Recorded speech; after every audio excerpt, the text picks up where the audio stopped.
Bonjour à tous, nous nous retrouvons pour une motivation batch cooking. Donc la première recette, c'est une recette de sauce à la saucisse de viande qui accompagne très bien les frites par exemple.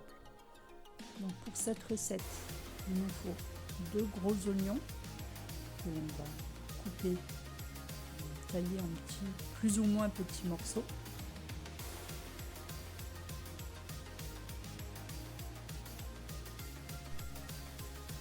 On va peler et couper 3 gousses d'ail.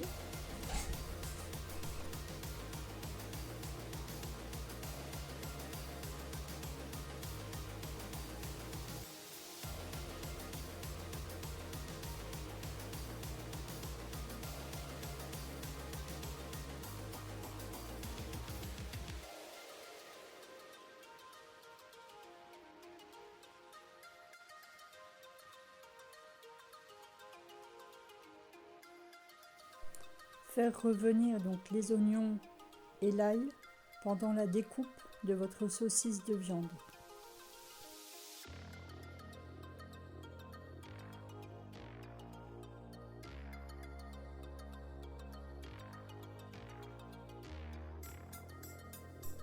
Donc là, j'avais une saucisse de viande entière que j'avais eue à moins 50% au Super U. Ça se fait aussi avec la moitié, hein. Vous faites vraiment la quantité qu'il vous faut et vous ajustez donc les oignons. Euh, voilà, tout bêtement, hein. C'est vraiment pas compliqué.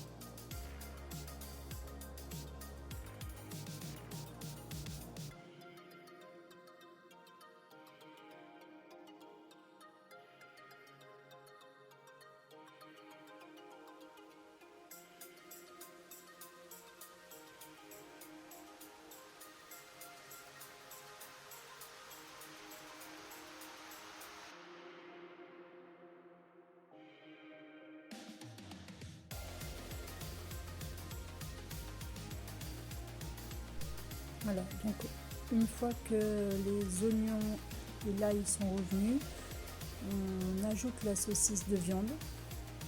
On peut laisser un peu dorer si on veut, ce n'est pas obligé. Et on va ajouter de la sauce tomate. La dernière fois que je l'avais fait, j'avais fait de la sauce tomate maison. C'était autre chose, c'est vraiment délicieux. On ajoute une bonne quantité de thym, du sel, du poivre. Et la recette est prête. Vous pouvez laisser un peu mijoter si vous voulez réduire un petit peu la sauce tomate, si elle est trop liquide. Ensuite, on se retrouve pour un riz aux crevettes. Donc, un oignon, de l'huile, du riz, du sel, du poivre, des petits pois, de l'eau. Voilà. Donc, on y va, on pèle et on coupe l'oignon qu'on va faire revenir.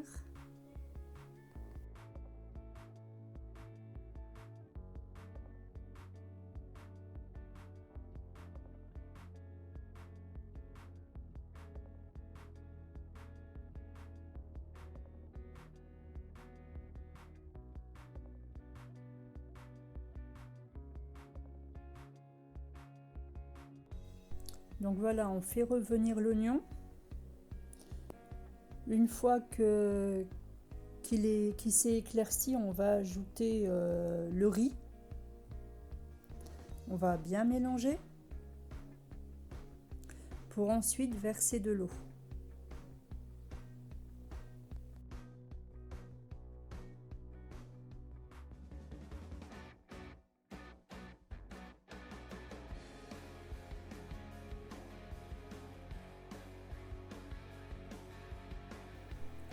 Donc pour l'eau,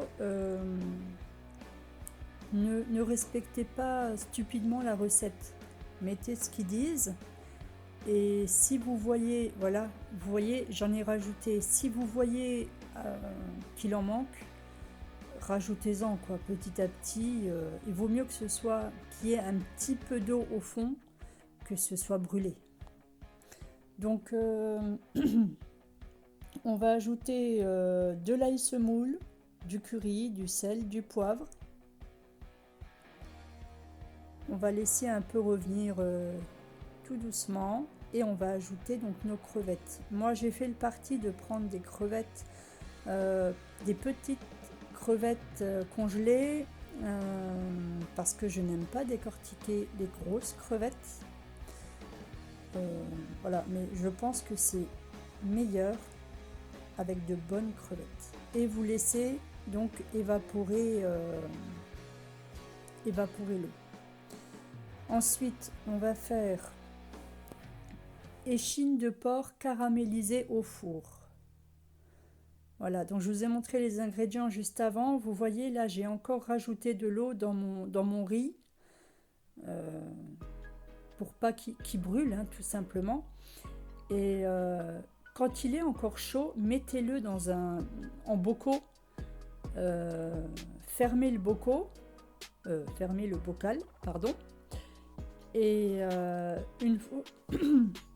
excusez-moi, une fois qu'il est totalement refroidi, à mettre au frigo. Donc pour l'échine de porc, donc il nous faut évidemment des échines de porc, 15 centilitres d'eau, des feuilles de laurier, du poivre, des gousses d'ail. Alors dans la recette, c'était pour un gros morceau d'échine. Moi j'en avais pas, c'était que des petites tranches comme ça, donc j'ai pas pu, en plus elles étaient encore un peu congelées, donc je n'ai pas pu enfoncer les gousses d'ail, je les ai juste laissées dessus. Bon, j'ai pas trouvé que pendant le repas, j'ai pas trouvé que ça sentait l'ail forcément, hein. Mais bon. Il nous faut du beurre à mettre dessus et puis donc du sel. Cette recette est une tuerie. C'est délicieux à souhait. La viande est fondante, elle s'effiloche, c'est un pur délice. Donc pour mes 4 tranches, j'ai mis 30 minutes à 180 degrés. Ensuite, j'ai baissé le four à 130. J'ai à nouveau laissé 30 minutes. Une fois que c'était refroidi, j'ai mis au frigo et le lendemain, pour le repas, j'ai réchauffé à 180 30 minutes et la cuisson était parfaite.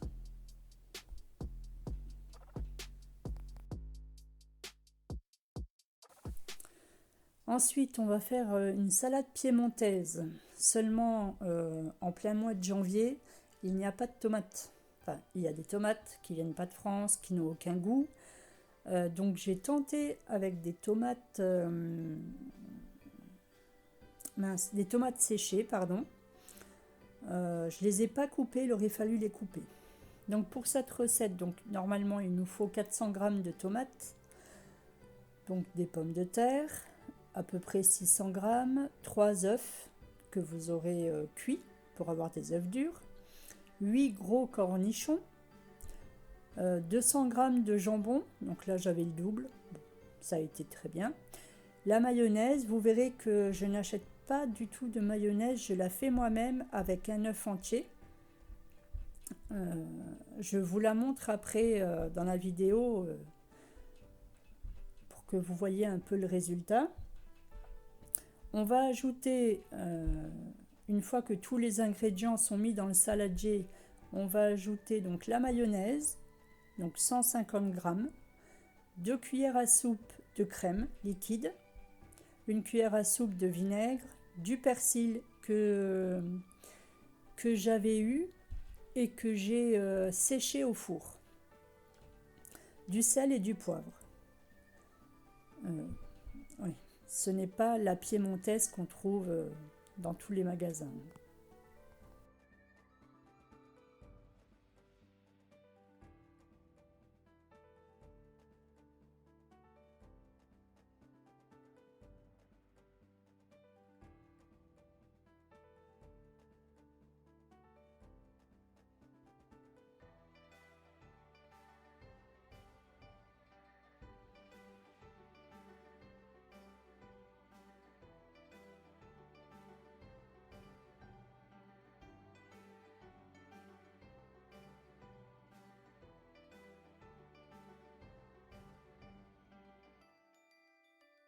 Voilà ma mayonnaise.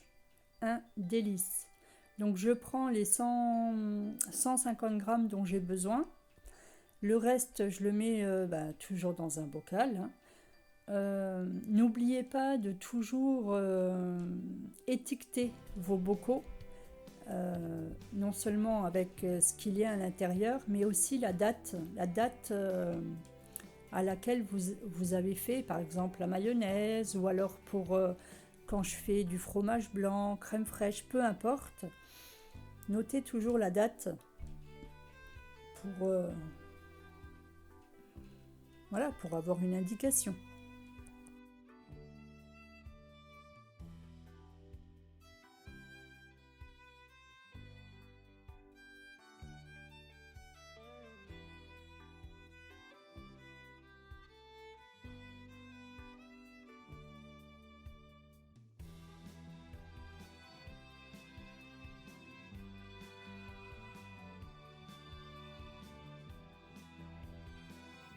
Vous excuserez mon pyjama, hein. On était fin de journée, j'étais fatiguée. Bon.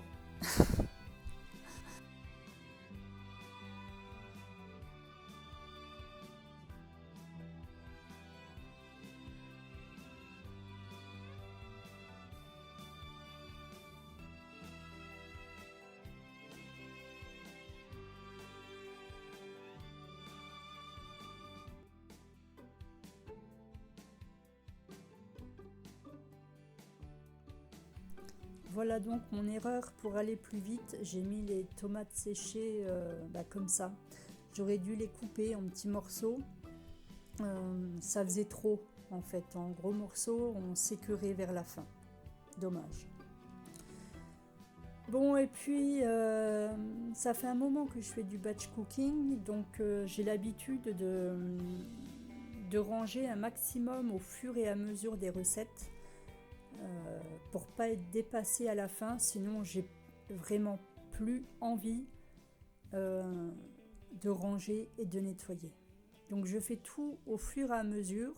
Ce qui me reste dans l'évier et sur les plans de travail, c'est ce que j'ai eu besoin pour la dernière recette, donc la recette de la piémontaise. Donc le robot, le robot pour la mayonnaise. Là, je vais regarder les pots qui sont secs, les bocaux qui sont secs, et je vais les ranger. Là, c'est pour... oui, vous l'avez pas vu, mais en fait, j'ai 2 gros jambons à utiliser. Donc, j'ai cuit le double de pommes de terre, le double d'œufs. Comme ça, samedi, j'aurai plus qu'à tout sortir, à peler, à couper, à mettre dans le saladier, et le repas est fait. Avancez-vous comme ça si vous avez un peu trop de viande. C'est vraiment super pratique. Les pommes de terre, il faut, si vous voulez les garder plusieurs jours quand elles sont cuites, le mieux c'est de les cuire en robe des champs, hein, et de les peler à la dernière minute. Voilà. Donc là, on continue, on nettoie, on range. La plaque de cuisson était vraiment sale. Bon, là aussi, hein, c'est plus du rangement que du nettoyage. Hein, quand tout est fait au fur et à mesure, ça simplifie beaucoup, beaucoup. Bon écoutez, hein, je vais vous laisser, la vidéo se termine. À bientôt.